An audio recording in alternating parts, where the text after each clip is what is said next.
1980년대 전두환 정권 시절 불량배를 소탕하겠다면서 만든 삼청교육대가 그 자체로 위법이고 입소자는 모두 피해자라는 국가기관의 판단이 처음으로 나왔습니다. 삼청교육대의 인권 침해 사실을 국가가 공식적으로 인정한 셈이어서 관련 소송도 잇따를 걸로 보입니다. 어떤 의미가 있는지 취재기자 연결해서 알아봅니다.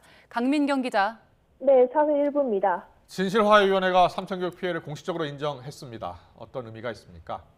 네, 국가기관인 2기 진실화해를 위한 과거사 정리위원회가 1980년대 발생한 삼청교육 사건을 위법한 공권력의 행사로 발생한 대규모 인권 침해 사건이라고 공식적으로 정의했습니다. 전두환 정권이 만든 삼청교육대가 그 자체로 위법이고 강제 수용된 사람들은 모두 피해자란 사실을 국가기관이 처음으로 인정한 겁니다. 1980년 8월 삼청교육대 출범 당시에 전두환 정권은 불량배를 소탕하려는 목적이라고 주장했지만 실제로는 영문도 모른 채 끌려온 시민이 대다수였습니다. 거리에 침을 뱉거나 머리가 길다는 이유로 젊은 청년들이 잡혀가서 사실상 강제 수용소 생활을 해야 했는데요. 이렇게 붙잡혀서 1981년 1월까지 군 부대 강제 노역에 동원되거나 인권 침해를 당한 시민은 4만여 명 정도로 추정됩니다.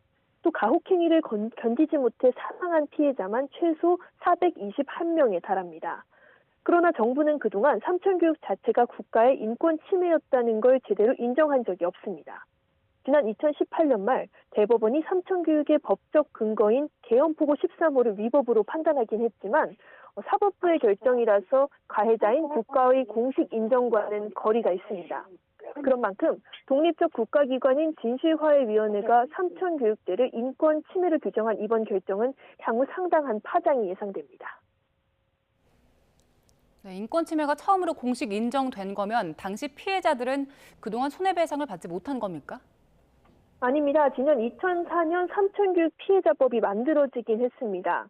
그러나 강제 입소자 4만여 명 가운데 피해자로 인정을 받은 경우는 고작 3,600여 명에 불과했습니다.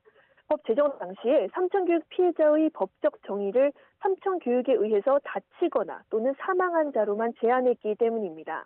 하지만 진실화해위원회는 이번에 삼청교육대에 강제 입소한 사람 모두를 인권 침해의 피해자로 봐야 한다고 결론 내렸습니다. 그러면서 삼청교육 피해자법에 대해서도 개정해야 한다고 권고한 상태입니다. 진실화해위원회의 권고에 따라 삼청교육 입소자 모두가 법적 피해자로 인정된다면 4만여 명의 입소자들과 그 가족들은 앞으로 국가를 대상으로 손해배상 소송을 적극적으로 제기할 걸로 보입니다. 40여 년간 고통을 호소해온 삼청교육 피해자와 가족들이 이번에는 국가로부터 제대로 된 명예회복과 보상을 받을 수 있을지 관심이 쏠립니다. 지금까지 사회 일부에서 YTN 강민경입니다.